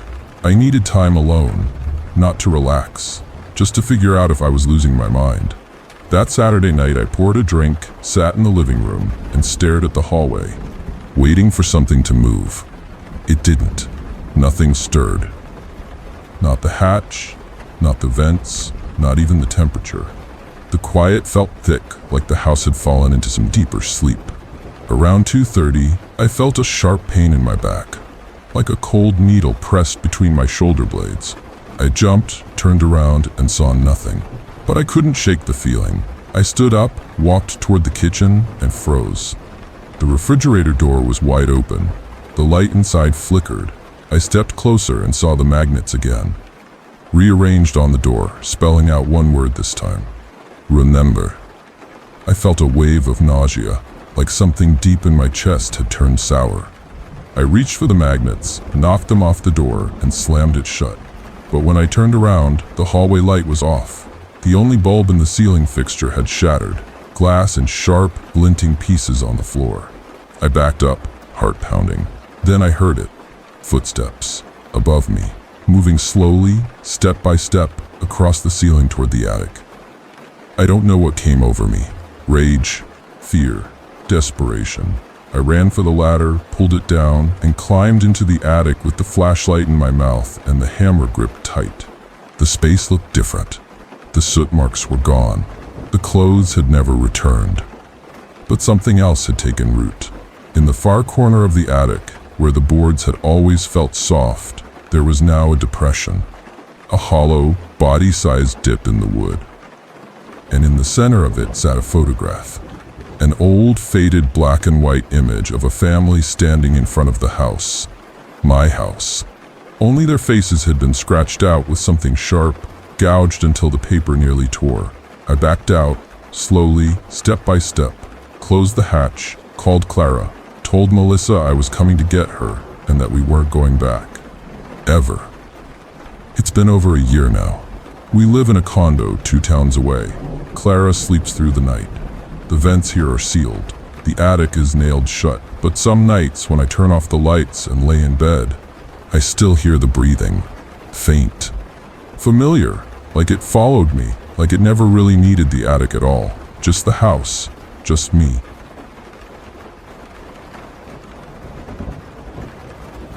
I spent 1 full year teaching art at a rural middle school in northern Vermont. The kind of place where the woods stretched out behind every building like a green ocean, and the houses looked like they'd been there since before the war. I had taken the job to escape a messy breakup, and to be honest, to get as far from New York as possible without falling off the map completely. The apartment came with the job, tucked right behind the school, in a building that used to be the groundskeeper's cottage. It wasn't anything fancy, just 1 floor, with 2 small bedrooms and a sloped ceiling that creaked during storms. At first, I thought I'd lucked out. The rent was covered by the school, The yard backed up into the forest, and there was this strange stillness to the place that felt calming, like the land itself had gone untouched for decades. I remember walking through the front door for the first time, suitcase still in hand, and just standing there in the middle of the living room. The windows were open, and the breeze moved the curtains like soft breath. It felt untouched, like it was mine alone. I hadn't lived alone in years. That first week passed quietly. I unpacked, settled into a routine, and started preparing for the fall semester. The school gave me access to the art supplies closet, and I spent most afternoons sorting through dried paint tubes and forgotten sketchbooks. The only strange thing I noticed was the silence, the kind of silence that doesn't feel peaceful. It presses on you. At night, the woods swallowed every sound. No crickets, no owls, just stillness, as if the forest held its breath while I slept. I first noticed the smell around the second week. It was faint, like mildew, mixed with something sweet and spoiled. It came and went, mostly in the evenings. At first, I thought it was the old plumbing or maybe something left behind by the previous tenant. I checked under the sinks, behind the fridge, and even in the crawl space by the hallway heater. Nothing. But the smell always returned. Strongest in the back bedroom, the one I hadn't been using. I started sleeping with the door to that room shut. I'd wake up around 2 or 3 in the morning and swear I heard something tapping against the window pane. Not like a tree branch. This was rhythmic, like knuckles. 3 soft taps, always 3. I'd lie still, listening, my eyes fixed on the ceiling, waiting for the sound again. It never came twice, only once, then silence. By the 3rd week, I began to feel watched. I know how that sounds. I'd sit on the couch grading sketches and suddenly feel it, like eyes in the doorway, just out of sight. The back bedroom stayed cold, even during the day. I bought a thermometer from the hardware store in town and stuck it to the wall. It hovered near 50 degrees, even when the rest of the house stayed in the low 70s. I tried to tell myself the insulation was just bad or the vent was clogged, but nothing I did changed it. I set a space heater in the corner. Still cold, even the heater's metal casing barely warmed up. Things escalated in early October. I remember the exact night. It was a Tuesday around 10 o'clock. I had just finished eating dinner and was rinsing my plate when I heard something fall in the back bedroom. It wasn't subtle. It was a thud, like a heavy book hitting the floor. I froze, hands still in the sink. I hadn't gone in that room for nearly a week. Nothing was stored in there. I turned off the water and walked slowly down the hall. The door to the room was still closed. I reached for the knob, hesitated, then opened it. The air hit me immediately, freezing, sharp, and thick with that same spoiled smell. The lamp by the closet was off, but the moonlight through the curtain lit up the floor just enough for me to see. Nothing had fallen, not a thing out of place, but I didn't imagine the sound. It had been too loud, too real. I left the room and locked the door from the outside. That was the first time I felt real fear. A week later, I found the first message. I was organizing the cabinets in the kitchen when I spotted a strange seam on the inside of one of the upper doors. The paint didn't quite match. It looked newer, glossier. I scratched at it with my fingernail and a thin flake came off. Beneath it, etched into the wood, were 3 words. Carved, shallow but careful, almost neat. Stay out back. I stood on the counter, hands trembling, and peeled more of the paint away. No dates, no initials. Just those 3 words, like a warning. I stared at the phrase for a long time before I repainted over it. That night, I slept with the bedroom door locked and my phone under the pillow. Then came the dreams. At first, they were vague. I'd find myself wandering the cottage, except it wasn't quite right. The walls were wet, and the light from the windows looked yellow, like old paper. The hallway always stretched too long. When I woke, my skin felt damp, like I'd been sweating, but the room was cold. In one dream, I opened the back bedroom and saw a man standing in the corner, facing the wall. He didn't move. He didn't speak. He just stood there, motionless, breathing slow and heavy. I started dreading sleep. I tried to exhaust myself, walking for miles in the woods behind the school. One afternoon, I wandered farther than usual and came across something that stopped me cold. Tucked behind a ridge, half buried in leaves, was a narrow concrete slab, no wider than a door. Faded lettering along the edge read, "Staff access only." The metal handle had rusted off. I crouched beside it, brushing dirt away from the edge. It didn't lead anywhere that I could see. No hinges, no frame, just sealed concrete like a trapdoor cemented shut. I didn't touch it again. One night, near the end of October, I woke up to a sound I still can't explain. It was just before 4 o'clock. I remember because the alarm clock on my nightstand was stuck on that time, frozen. The digits didn't blink. They just sat there, glowing faint red. The sound was like breathing, not mine. This was louder, deeper, coming from the other side of the bedroom door. It lasted maybe 30 seconds. I couldn't move. My arms felt pinned to the sheets, like I was being pressed into the mattress. Then the sound stopped. I waited 5 full minutes before I forced myself to reach for the lamp. The light flicked on. The door was still shut. My phone had no signal. I sat there until sunrise, barely blinking. After that night, things changed. I started seeing movement out of the corner of my eye, in mirrors, in the windows, quick, subtle shifts. The worst was when I saw something standing just beyond the tree line one morning while brushing my teeth. It didn't move. It didn't leave. I turned off the bathroom light, stared through the glass, and watched it fade backward into the trees. That weekend, I drove into town and tried to ask around about the cottage. The hardware store owner just said it used to belong to the school's groundskeeper and that he passed away in the early 90s. When I asked if anyone else had lived there since, the man just shook his head and said, "Not for long." I called the school board that Monday, told them I needed to move into a different housing unit.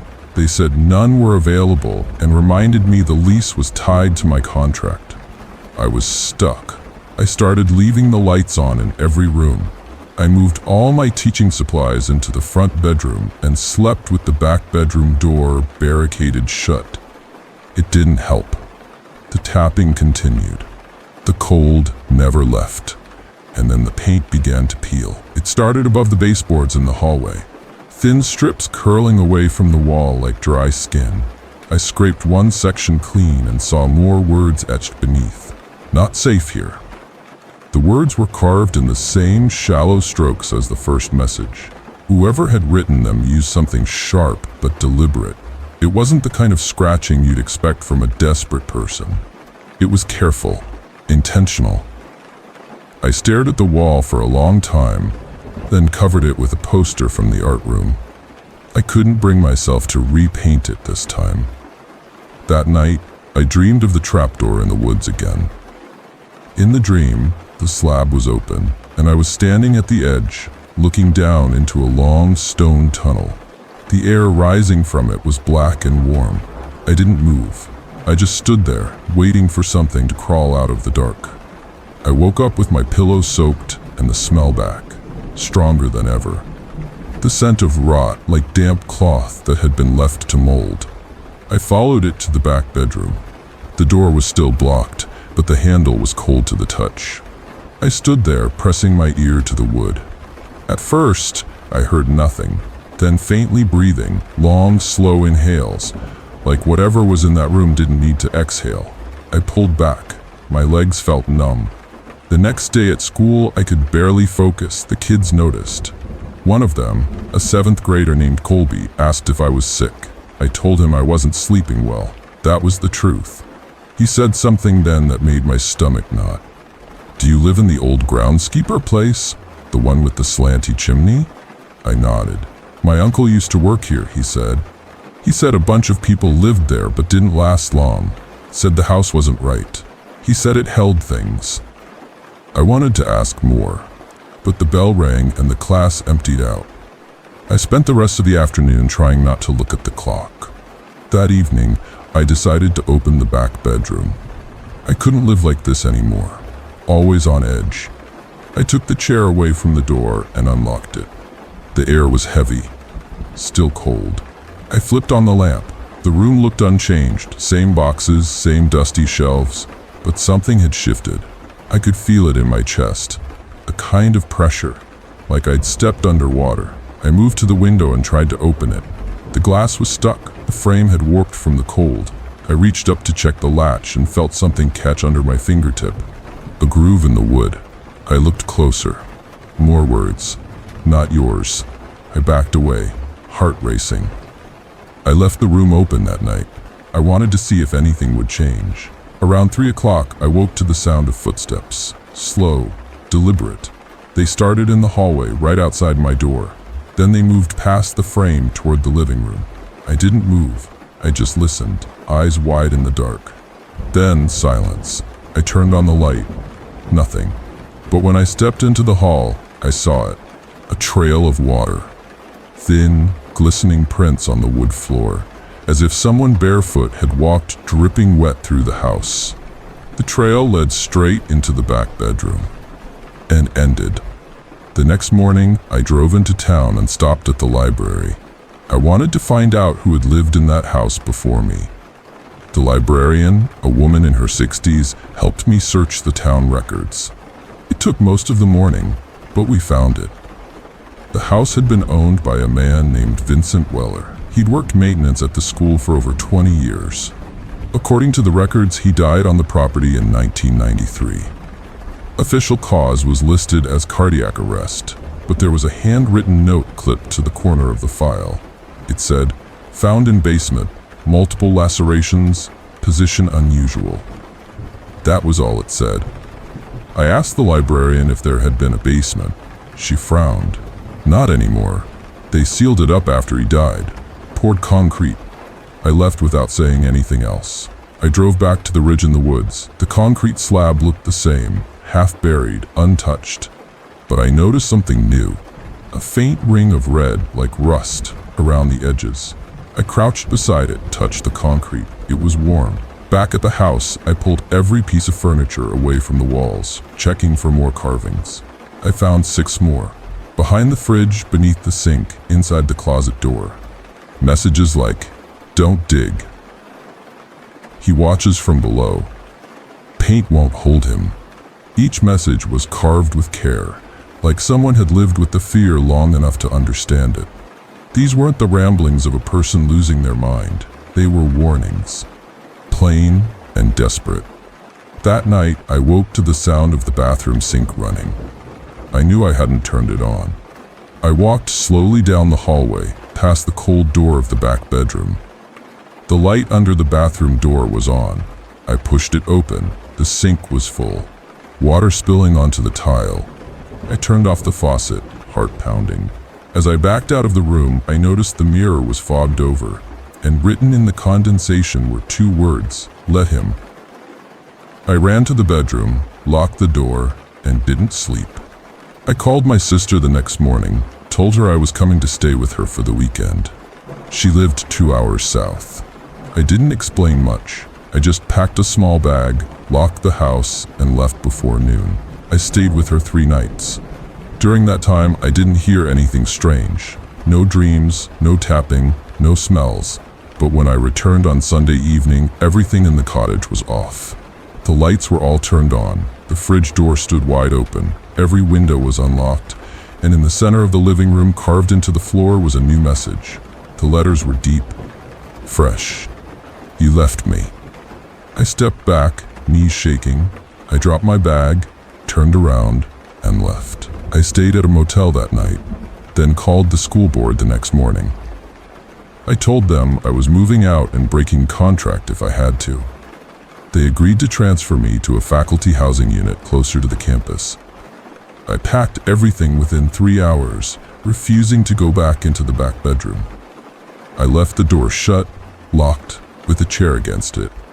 Before I pulled out of the driveway, I looked back one last time.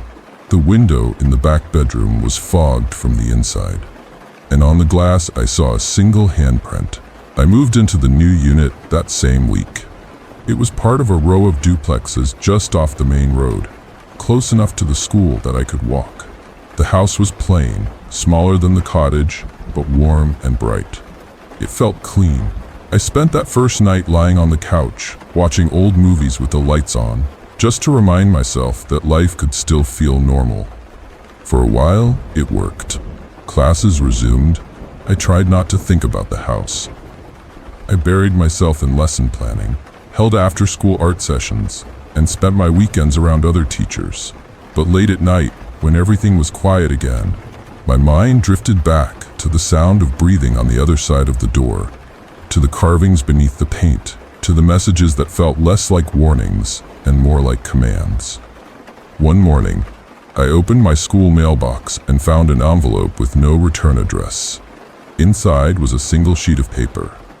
On it, a typed sentence. "He's not finished." No signature. No explanation. Just that line. I turned the envelope over and saw faint smudges near the flap. Dark. Rust-colored. I threw it away without telling anyone. That night, I didn't sleep. I kept expecting to hear tapping on the window, but nothing came. 3 days later, Colby, the 7th grader who'd asked about my house, stopped me after class. He waited until the room had cleared, then walked up to my desk. "You moved, right?" I nodded. He looked down, fidgeting with his sleeves. "My uncle says you shouldn't have left it alone." I asked him what he meant. He shrugged, but his voice dropped lower. He said if you talk to it, it listens, and if you leave it behind, it gets lonely. That evening, I drove past the old cottage. I didn't plan to stop, but when I reached the driveway, something compelled me to pull over. The yard looked overgrown, the grass curling at the edges like fingers. The curtains were shut tight, but the porch light was on. I hadn't left it on. I sat there for nearly 15 minutes, engine running, staring at the house. Then I drove away. The dreams returned that night, stronger than before. I was back in the house, but it was wrong. The walls pulsed, wet and soft. The windows were sealed with black tar. I walked down the hall and found the back bedroom door open. Inside stood the man from before, still facing the wall, still breathing. But this time, he turned. His face was gone. Just smooth skin, pale and stretched. Where his mouth should have been, a carved slit, leaking dark fluid. His head tilted slowly, and though he made no sound, I could feel words pressing into my chest. "Come back." I woke up screaming, drenched in sweat, my hands curled into fists so tight my nails broke skin. I had scratched something into the bedsheet while I slept. Let me speak. I stayed home from school the next day. I told the principal I was sick. I paced my living room for hours, thinking, trying to convince myself that it had all been stress, a breakdown brought on by isolation and fear. But deep down, I knew better. I returned to the cottage that afternoon. I had to see it one more time. The front door was unlocked. The air inside felt colder than before. The rooms were exactly as I'd left them, but dust covered every surface, thick and undisturbed. I walked to the hallway, stared at the door to the back bedroom. Still shut, still cold. I opened it. The smell hit me like a wave, wet earth, rot, and something metallic. The boxes were untouched, but now the floor was covered in carvings. Not just messages, symbols, circles intersected with jagged lines, spiral patterns, and crude figures. They covered the walls, the ceiling, even the window pane. In the center of the room, the floorboards had been pried up. A hole yawned beneath them, no wider than a manhole, but impossibly deep. The darkness inside it wasn't just the absence of light. It felt alive, watching, breathing. I stepped forward, drawn in despite every instinct in my body screaming to leave. I knelt beside the hole, reached into my pocket, and pulled out the envelope from the school mailbox. I hadn't really thrown it away. I'd kept it, sealed inside a book. I held it over the opening. The air pulled at it, a steady suction. I let go. The envelope vanished into the dark. Then, a voice, not heard but felt, vibrating behind my eyes. "You opened the door, you let me in. Speak and I will answer." I stumbled back, heart pounding, vision swimming. I fled the house, slammed the door behind me, and didn't look back. That was 4 months ago. Since then, I've tried to pretend it never happened. I've gone to work, I've smiled at students, I've attended staff meetings, and nodded through parent-teacher nights. But the truth is, I haven't been alone since that day. Not really. I feel him in mirrors, in corners, behind me when I wash my hands. I hear tapping beneath the floors, whispers through the vents. The other day I found a message carved into the side of my new nightstand. You brought him. I've moved twice since then. Changed towns, burned every piece of furniture I owned from that cottage. But the markings return. The carvings, the smell. He's not tied to that house. He was never trapped there. It was just where someone tried to bury him. And I uncovered him. The worst part? I understand now why the messages were so careful, why the carvings were so neat. It wasn't panic. It wasn't madness. It was reverence. They weren't warning others. They were speaking to him. They were listening. And now I do too. Every night before I sleep, I hear the same question. Ready to speak? One night soon, I think I'll answer.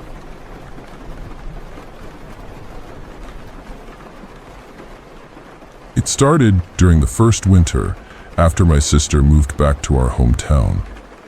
Her husband had left suddenly and without much of an explanation. She wouldn't talk about it. Not with me, not with our mother, not even with a therapist. It was like she was holding something poisonous in her chest, something she couldn't let out without choking on it. All she said was that they needed to leave immediately, and that whatever happened wasn't safe for her daughter to see. My niece, Hazel, had always been an unusually quiet child, not shy, just reserved in a way that seemed deliberate. She didn't speak unless she had something important to say, and when she did speak, her eyes always stayed locked on yours, as if she were studying your reaction. When she and my sister moved into the old farmhouse that used to belong to our grandparents, that quietness only seemed to deepen. I lived 3 miles down the road in a rental cabin that backed up against the woods. Most days after work, I'd drive over and check in on them. At first, I convinced myself I was just helping out. I brought groceries, fixed the heating, tried to keep my sister's spirits up. But if I'm being honest, I was worried. That house had been empty for years, and it never really felt welcoming. Even as kids, we used to say it was too quiet, like the silence wasn't natural. It was around the second week of January that Hazel started talking about a boy named Oliver. She never said he was imaginary, just said he lived in the house and didn't like it when people touched his things. At first, it came off like any child's pretend game. She said he had a bedroom in the upstairs hallway closet. She said he only came out when the house was dark. My sister brushed it off, told me it was probably just Hazel's way of dealing with the move and the sudden change in her life, and I wanted to believe that. I really did. But then things started happening that we couldn't explain. One night, I stayed late helping patch up a leak in the basement. Hazel had already gone to bed. My sister was upstairs folding laundry when I heard someone walking across the kitchen. Not just footsteps, shoes, hard soles clicking against the tile, slow and deliberate, crossing from the back door to the stove and then stopping. I called out, thinking maybe my sister had come downstairs without me hearing, but she didn't answer. When I stepped into the kitchen, it was empty. I checked the back door, then the side entrance, then the windows. All of them were locked from the inside. When I told my sister what I'd heard, she didn't look surprised. She just asked if the footsteps had stopped near the fridge. I said no. They'd stopped near the stove. She nodded and said, "That's where Hazel said he stands when he's hungry." The way she said it chilled me, like it was something she'd already accepted. Over the next few days, Hazel started referring to Oliver more frequently. She'd make space at the table for him, leave one of her stuffed animals on the stairs because he liked it there, and refuse to walk past the coat closet after dark because that's where his mother hides. One afternoon, I asked her who Oliver really was. She was sitting at the kitchen table drawing something in red crayon. When I crouched beside her and asked the question, she didn't look at me right away, just kept drawing. The lines on the page were angry and erratic, like she wasn't trying to create anything, just trying to keep her hand moving. Finally, she said, "He told me not to tell." "Why not?" "He said it's not safe." That was the first time I felt something deep in my gut pull tight. It wasn't just the words, it was the way she said them. Flat, emotionless, like she wasn't repeating something a kid made up, but relaying instructions she didn't fully understand. That night, after Hazel went to bed, I went upstairs to check the hallway closet she said was his bedroom. It wasn't locked, just stuck from age. I had to lean my weight into the handle to get it open. Inside, it was empty except for a single yellow sock curled up in the corner. The kind toddlers wear, with the rubber soles for grip. The smell inside the closet wasn't strong, but it was unpleasant, like wet wood and something else I couldn't place. I closed the door and didn't say anything to my sister. There was already too much tension between us. She looked like she was barely sleeping, and I didn't want to push her further. Then came the morning Hazel stopped eating. She sat at the breakfast table, staring into her cereal like it was water, and she was watching something move beneath the surface. When her mother told her to eat, she said, "He says I shouldn't." I asked who he was, already knowing the answer. Hazel whispered the name under her breath, but I couldn't make it out. When I asked her to say it again, she went quiet. My sister got frustrated and sent her to her room, but before she left the table, she looked at me. Not at her mom, not at the floor, directly at me. Her eyes were watery and wide, and she mouthed something. 3 syllables. I thought I read it wrong. I thought maybe she said, "I love you," or "Don't be mad." But that didn't make sense. The mouth shape was distinct. The last syllable sounded like "Rah." I didn't say anything right away, just sat there trying to make the pieces fit. Later that afternoon, I stopped by the local library and asked the woman at the desk if there were any town records about the old farmhouse. She raised an eyebrow and asked if I meant the Kerrigan house. I told her yes. She said it had been built in the early 1900s and changed hands several times before our grandparents bought it.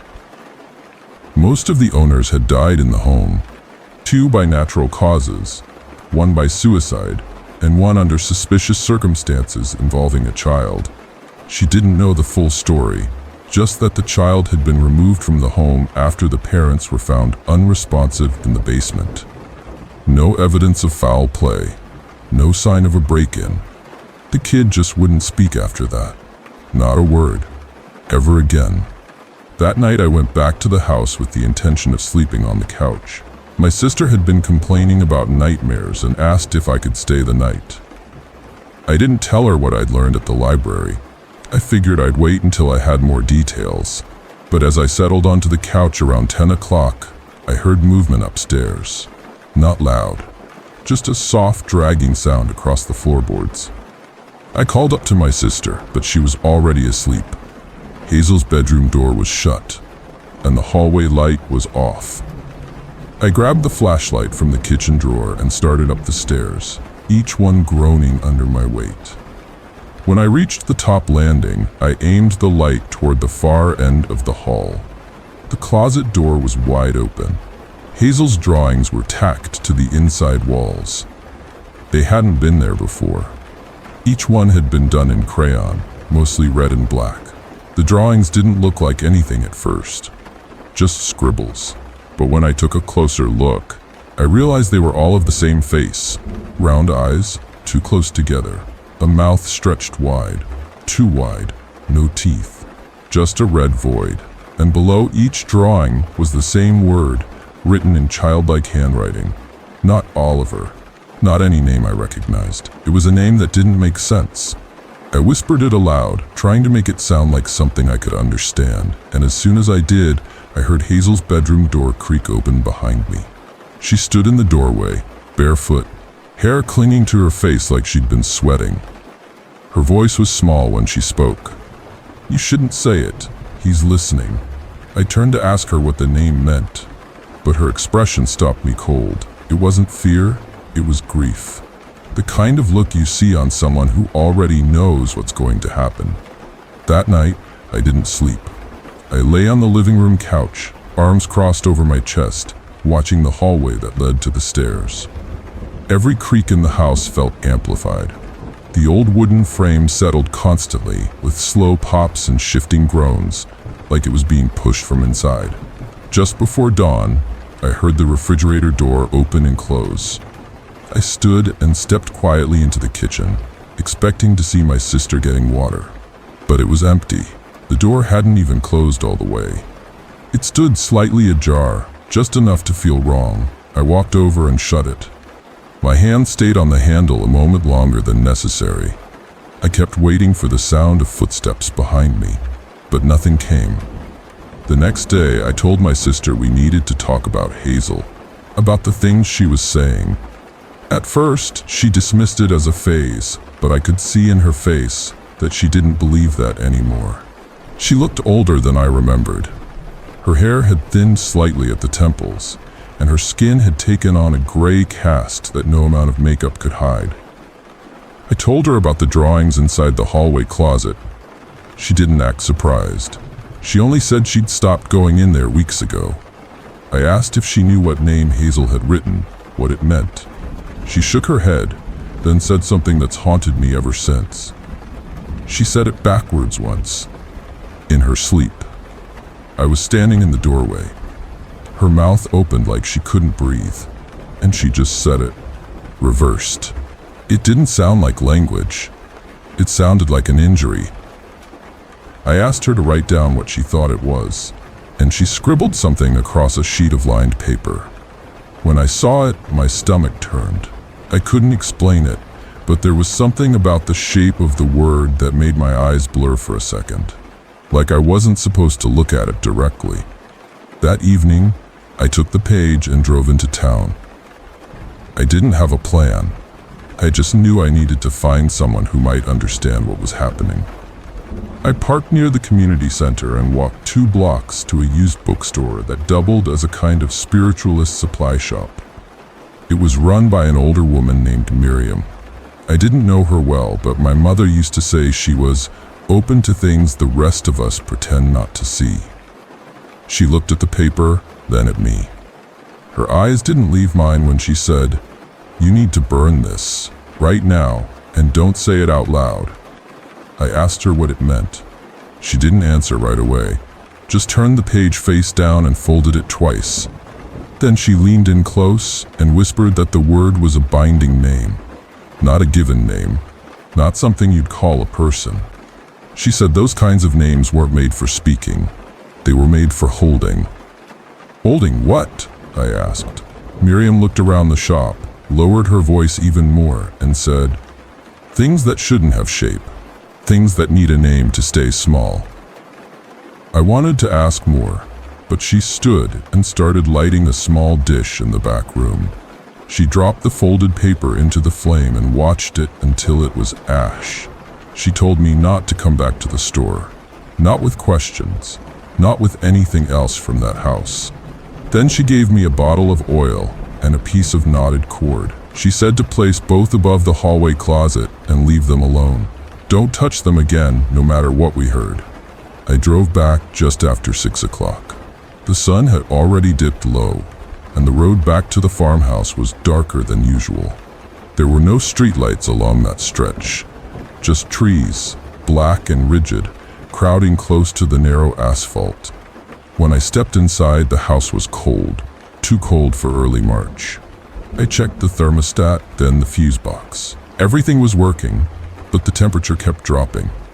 Hazel was sitting on the stairs, arms wrapped around her knees, staring at the front door like she was waiting for someone to walk in. When she saw me, she didn't speak, just pointed toward the hallway. I followed her hand and saw that the closet door was open again. The drawings had multiplied, at least a dozen more, each one cruder than the last. The face was starting to change. The eyes had grown longer. The mouth had teeth now, sharp and square like broken glass. And beneath each drawing, the name had been crossed out, over and over again, like someone had tried to erase it, but couldn't bring themselves to stop writing it. I climbed up and wedged the bottle of oil and the knotted cord onto the top shelf, as far back as I could reach. Then I closed the door, shoved a chair under the handle, and backed away. That night, Hazel wouldn't sleep in her room. She said Oliver was angry. She said the closet wasn't his anymore. She said something had come through. My sister let her sleep between us on the living room floor. We set up pillows and blankets and tried to make it feel like a campout. But there was no laughter, no stories, just 3 people staring at the ceiling, waiting for the dark to end. Sometime after 2 o'clock, Hazel began to hum. At first, it was a melody I didn't recognize. Soft and slow, almost soothing. But the longer it went on, the more it began to change. The notes grew uneven. The pauses between phrases stretched. And then, without realizing it, she began to speak. Not in full sentences, just syllables, over and over. The same 3 that she mouthed to me at the table days before. My sister sat up and shook her awake. Hazel blinked, confused, then whispered, "He wants us to say it. If we say it together, he gets to stay." I didn't ask what she meant. I couldn't. The weight in my chest made it hard to breathe. The next morning, I called an old friend who'd done research on folklore and religious history. He wasn't local, but he agreed to make the drive. I told him I'd pay him whatever he wanted. I just needed someone who could help us understand what this thing was trying to do.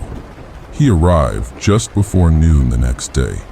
His name was Daniel, and he carried with him 2 thick books bound in cloth.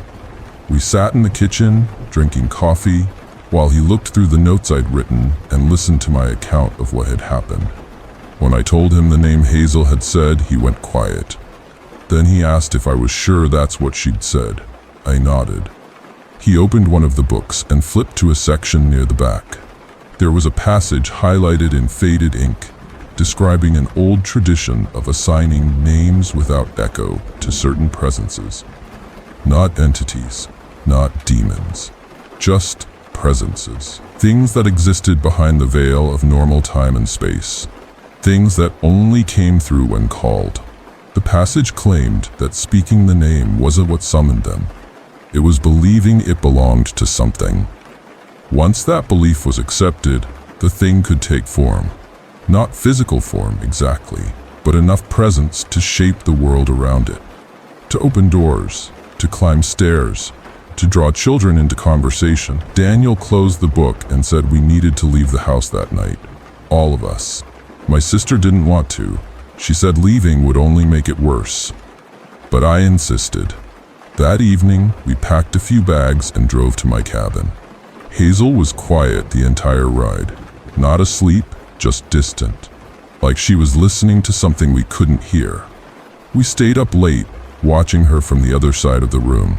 Her lips moved occasionally, but no sound came out. Around 3 o'clock, she looked up and said, "He's not there anymore. He's following us." Daniel left the next day. He said he'd help me find someone who understood more than he did. But for now, the best we could do was avoid repeating the name, avoid drawing it, and avoid giving it shape through thought. But it was too late for that. Even in the cabin, I could feel it. The sense of something behind me when I opened a door. The way the lights dimmed for no reason. The pull I felt in the middle of the night, like something was waiting in the woods. I found Hazel one morning sitting in the backyard, facing the tree line. She had arranged a circle of rocks around her, and in the center, she'd scratched something into the dirt with a stick. Not the name, just a series of marks. I asked her what it meant, and she said it was a way to keep him quiet. When I asked who taught her that, she said, "The thing inside Oliver, it doesn't like being seen." That night, she started sleepwalking. I caught her halfway down the driveway just after 4 o'clock, barefoot and shaking. When I asked where she was going, she said, "He's waiting for me in the space under the trees." I carried her back inside. She screamed the entire way. The following week, my sister found a letter inside her nightstand. The handwriting was Hazel's, but the phrasing was wrong. Too formal, too old. It said the closet was only a doorway. that the name was not its own, but a leash. That by hearing it, we'd already opened ourselves to what lived behind it. I don't know how this ends. I've tried everything. Salt, prayer, rituals I don't believe in. We've moved twice since then. Hazel barely speaks. My sister has gone pale and withdrawn. And me, I keep hearing that name in the back of my head when I sleep. Not in my voice, in hers, whispered like a promise, spoken like a contract. We stayed in that second house for 6 weeks before the same patterns began. At first, it was small things. Objects would move during the night. Doors I had locked before bed would stand open by morning. Hazel's drawings, which we had taken away months earlier, began reappearing in her room, done in colors we hadn't given her. The lines were different now, sharper, less childlike. I found one drawing tucked behind her headboard that stopped me cold. It showed a shape emerging from the closet, not a person, not an animal, something in between. It had no face, only long arms stretching down to the floor, and where feet should have been, there were roots. Below the drawing, written in small, even letters, were the words, "He waits in the last house." I tried to talk to my sister about it. I wanted to convince her to leave the state altogether. But she wasn't herself anymore. She wandered the house like a visitor, only half aware of her surroundings. I'd catch her staring out the windows for long stretches, not blinking, not reacting when I spoke. One afternoon, I found her in the bathroom with the mirror fogged over. She was writing something on the glass with her finger. I asked her what it said. She looked at me like I'd interrupted her in the middle of a conversation. Then she said, "It's not a name anymore. It's a location." I didn't understand what she meant until Hazel stopped speaking altogether. She didn't respond when we spoke. She didn't move when we touched her shoulder. It wasn't catatonia. Her eyes tracked us as we moved. She listened, but she had withdrawn so completely into herself that it felt like her body had become a vessel for something else. Then came the knock. It was 4 o'clock in the morning when I heard it. Just one knock on the front door. Then nothing. I waited, breath held, expecting it to come again. But the silence that followed was worse. I walked to the door, looked through the peephole. No one was there. But on the other side of the glass, something had written in the condensation. 3 crooked lines forming the same mark Hazel had drawn in the dirt outside my cabin. I opened the door. Nothing waited outside. No wind, no footprints on the porch. Just a smell rising from the woods behind the house. Damp and sour, like something had been buried in the leaves for too long. I closed the door and locked it again. 2 days later, Hazel vanished. We searched every room, every closet, every drawer. The windows were all locked. The doors had remained shut all night. No signs of struggle, no mess. Just the blankets on the floor where she used to sleep, folded as if she had done it herself before leaving. I wanted to call the police, but my sister wouldn't let me. She said if we told anyone, it would become real. That Hazel hadn't been taken. She had crossed. I didn't understand her words at the time. Now I wish I never had. That night I slept on the couch again, more out of exhaustion than strategy. I woke just before dawn to the sound of whispers. Not voices in another room. Whispers in my head. Not words I understood, just syllables. But it felt familiar. The moment I opened my eyes, the power went out. Not a flicker, a full, dead stop. I grabbed the flashlight and made my way upstairs. My sister's door was ajar. Inside, she lay on the bed, pale and stiff. She wasn't dead. Her chest still moved, but her eyes were wide open, and her lips were moving silently. I stood there, frozen, watching her repeat the same sound over and over, the same sound Hazel used to make. I pulled her up, carried her downstairs, and put her in the car. I didn't pack. I didn't think. I just drove.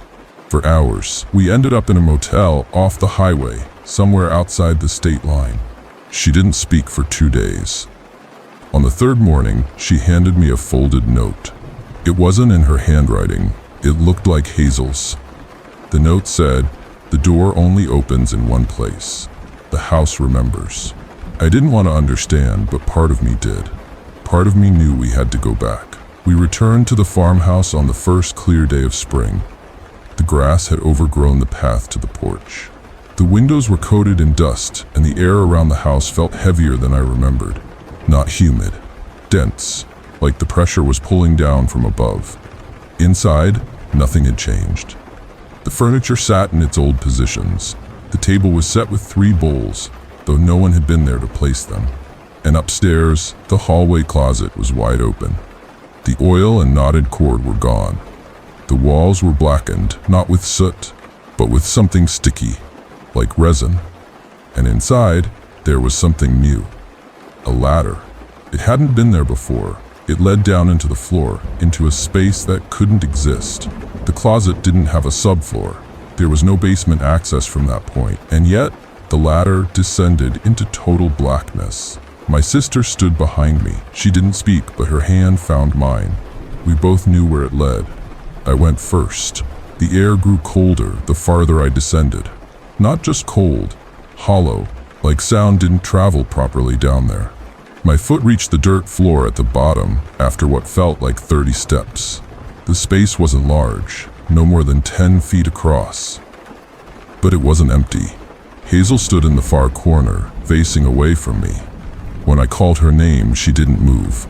I crossed the floor slowly, step by step, until I stood beside her. Her eyes were open, but they didn't see me. She was mouthing something, lips barely parting. The name we had tried so hard to forget. I reached for her shoulder, but the moment I touched her, the lights above us flickered to life. Not electric light, fire. Tiny flames lit in a circle around the room, revealing marks carved into the walls. They weren't symbols, they were faces, dozens of them, all carved in deep grooves, all with mouths stretched wide and eyes that seemed to follow my every movement. I turned Hazel toward me. Her pupils had dilated until there was almost no color left. Her voice, when it came, wasn't hers. It was deeper, older. It said, "You opened the house." I tried to carry her, but the air thickened with every step. My arms felt heavy, like I was wading through syrup. The ladder behind us had vanished. Only the carved walls remained, growing taller, pressing inward. I whispered her name again and again, trying to pull her back. Eventually, her eyes changed. Just slightly. She blinked, and then the room shifted. We were standing outside the house. It was night. My sister was screaming. Hazel was lying on the porch, unconscious. The house behind us was on fire, not burning with flame, but lit from within. Every window glowed red. Every door hung open. And in each doorway stood a version of Hazel, unmoving, staring out at us. None of them blinked. We didn't go back. That was 4 years ago. Hazel recovered physically, but she never spoke again. She draws constantly now. Always the same thing. A house with too many windows. A closet with a ladder that leads down forever. And a name written beneath the structure. A name she never says out loud. Only signs. Only marks. We've tried everything. Moved 3 more times. Changed schools. Changed therapists. But the drawings always follow. The sense that something never fully left that house. And sometimes when the nights stretch too long and the air grows heavy, I swear I can hear it in my dreams. Not a sound, not a voice, just the quiet whisper of a name that never belonged to anything human. A name we were never meant to learn. A name that still waits in the last house. Watching, listening, waiting to be spoken again.